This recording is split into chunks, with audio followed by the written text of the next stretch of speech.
to all of you. This is our another lecture on our BSc final year paper second, mathematics, matrices and theory of equation. In the previous lecture we saw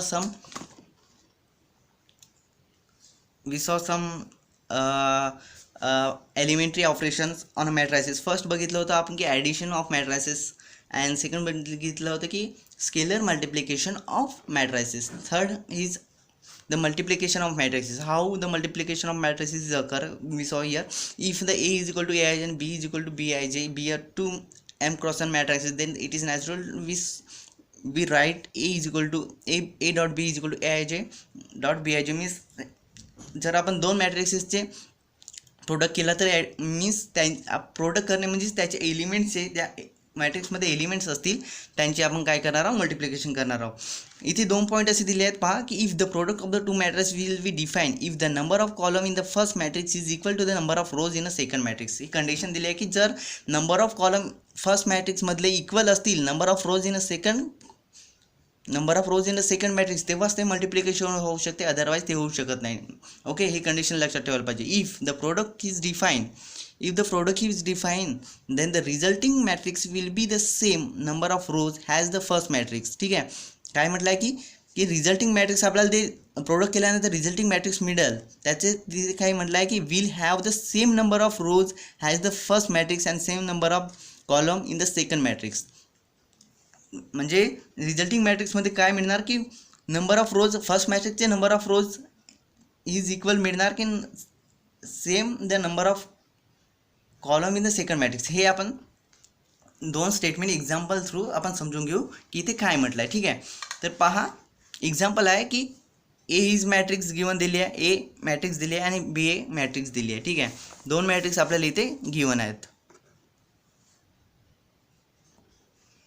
तर पहा की A matrix किती bye कितीचे आहे, येथे एक row and 3 columns आहे, 1x3ची matrix आहे. आणि बी ही मॅट्रिक्स काय की 3 रोज आहेत आणि 1 कॉलम्स आहे, मीन्स 3/1ची मॅट्रिक्स आहे. आता तर कंडिशन काय दिली होती की number of column in a first matrix is equal to the number of rows in a second matrix. पहा की इथे हे झालं कॉलम फर्स्ट मॅट्रिक्सचे, हे झाले रो सेकंड मॅट्रिक्सचे. जेव्हा हे इक्वल असतील तेव्हाच ते त्याचं मल्टिप्लिकेशन होऊ शकते. ही फर्स्ट कंडिशन आपल्याला दिली होती. ठीक आहे, आणि सेकंड कंडिशनमध्ये म्हटले होते की number of rows in a first matrix, resulting मॅट्रिक्समध्ये काय येणार, नंबर ऑफ रोज आणि number of column in a second matrix. Number of rows in a first matrix येणार आणि रिझल्टिंग मॅट्रिक्स काय होणार, 1x1 होणार. पहा 1x1ची आपल्याला मॅट्रिक्स मिळायला पाहिजे. ठीक आहे, तर समजून घ्या इथे काय म्हटलं आहे की मल्टिप्लिकेशन केव्हा होऊ शकते, जेव्हा number of column in a second matrix. ठीक आहे, सेकंड मॅट्रिक्सचे जेव्हा number of columns is equal असतील the number of rows of second matrix तेव्हाच ते मल्टिप्लिकेशन अकर होऊ शकते, अदरवाईज होऊ शकत नाही. जर इथले कॉलम ही is not equal to the rows of the second matrix then it is not multiplying. Okay, म्हणजे ते मल्टिप्लाय होऊ शकत नाही. आणि रिझल्टिंग मॅट्रिक्स मिळेल ते काय मिळणार की number of rose into number of column in a second matrix. ठीक आहे, अशा प्रकारे आपल्याला रिझल्टिंग मॅट्रिक्स मिळणार. तर सर्वात पहिले आपल्याला करायचं काय की किती बाय कितीची मॅट्रिक्स आहे पाहून घ्यायचं. ठीक आहे, आणि त्याचे कॉलम फर्स्ट मॅट्रिक्सचे कॉलम आणि सेकंड मॅट्रिक्सचे रो इक्वल असतील तरच ते मल्टिप्लाय होऊ शकते, अदरवाईज नाही. जर इक्वल असतील तर आपण पुढची प्रोसेस करू की रिझल्टिंग मॅट्रिक्स काय येणार, त्याची रिझल्टिंग मॅट्रिक्स काय येणार, फर्स्ट मॅट्रिक्सचा रो आणि सेकंड मॅट्रिक्सचा कॉलम ही त्याची काय येणार की रिझल्टिंग मॅट्रिक्स मिळणार. मीन्स 1/1ची आपल्याला मिळायला पाहिजे. तर आपला चेक करू की 1/1ची मिळेल कशी. ठीक आहे, तर आपण मल्टिप्लिकेशन कशा प्रकारे करतो की इथली रो घेतो. ठीक आहे, आणि इथल्या कॉलमशी आपण मल्टिप्लाय करतो. Means 0 multiply by means 3 multiply by इथली रो आणि इथल्या कॉलमची आपण मल्टिप्लिकेशन करतो. म्हणून आपण म्हटलं आहे की number of columns is equal to number of rows असेल तरच वर्क होऊ शकतो. ठीक आहे, तर 3 मल्टिप्लाय बाय 0. ठीक आहे, लिहून घेतलं आपण. 2 मल्टिप्लाय बाय -1 लिहून घेतलं आणि -1 मल्टिप्लाय बाय 3 अशा प्रकारे आपण लिहून घेतलं. सॉल्व केल्यानंतर अशा प्रकारची मॅट्रिक्स मिळणार. आणि हे -2 -5 इक्वल टू -5 -2 -3 मीन्स -5 अशा प्रकारचे आपल्याला रिझल्टिंग मॅट्रिक्स मिळाले. आणि रिझल्टिंग मॅट्रिक्स आपल्याला काय पाहिजे होती, 1/1. पहा 1 रो आणि 1 कॉलम आहेत, तर 1/1ची आपल्याला मॅट्रिक्स मिळाली. ठीक आहे, तर नेक्स्ट एक्झाम्पलमध्ये आपण पुन्हा आपले कन्सेप्ट क्लिअर होणार. ठीक आहे, पुन्हा एक किती कंडिशन आहे की ए क्रॉस बी ही is not equal to B cross A. Means आपण जर ए क्रॉस बीचं पहिलं मल्टिप्लिकेशन केलं आणि त्याच्यानंतर उलटं केलं, आपण रिव्हर्स मॅनरमध्ये काय बी पहिलं घेतला आणि मायनस ए नंतर घेतला, तर त्याचं मल्टिप्लिकेशन इक्वल नाही होणार. ठीक आहे, त्या दोन मॅट्रिसेसचे इक्वल नाही होणार. तर आपण इथे बघू की आपण ए क्रॉस बी सर्वात पहिले घेतले, त्याच्यानंतर B cross B dot A means B उलटे रिव्हर्सेबल आपण त्याचं मल्टिप्लिकेशन करू. ठीक आहे, सर्वात पहिले आपण बी मॅट्रिक्स हे लिहून घेतली आणि त्याच्यानंतर ए मॅट्रिक्स हे लिहून घेतली. तर इथे पण कंडिशन पहा की number of columns in a first matrix is equal to आपल्याला काय पाहिजे की नंबर ऑफ रोज.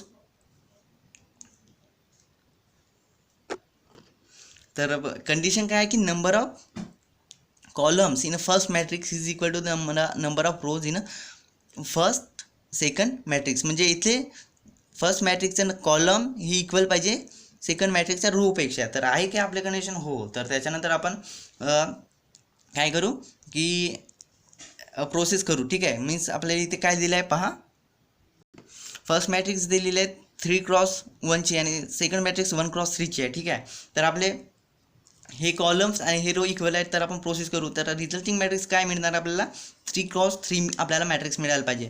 तर 3x3 आपल्याला मॅट्रिक्स नाही मिळाली म्हणजे समजून जायचं की आपला प्रॉब्लेम चुकीचा आहे. ठीक आहे, तर पहा की इथे सिम्पली आपण मल्टिप्लाय करू इथल्या कॉलम्सची इथले रोचे मल्टिप्लाय करू. मीन्स कशा प्रकारे होणार 3 multiply by 0, 3 multiply by 0, 2 multiply by 0 आणि 1 मल्टिप्लाय बाय 0 अशा प्रकारचे आपण मल्टिप्लाय करतो. तर हे आपण इथे लिहून घेतलं. ठीक आहे, नेक्स्ट सेम आपण प्रोसिजर यूज करू 3 मल्टिप्लाय बाय -1, 2 मल्टिप्लाय बाय -1 आणि -1 मल्टिप्लाय बाय -1 आपण अशा प्रकारे लिहून घेतलं. सेम पुन्हा 3 साठी आपण लिहून घेऊ की 3 multiply by -3 multiply by 3, 2 multiply by 3 आणि -1 मल्टिप्लाय बाय 3 अशा प्रकारे आपण लिहून घेतले. ते सॉल्व केल्यानंतर आपल्याला ही रिझल्टिंग मॅट्रिक्स मिळाली आणि ही मॅट्रिक्स काय 3x3ची मॅट्रिक्स आहे. 3 कॉलम्स आणि 3 रोज, त्यामुळे 3x3 आणि रिझल्टिंग मॅट्रिक्स आपल्याला 3x3ची पाहिजे होती, त्यामुळे 3x3ची मॅट्रिक्स आपण मिळवली.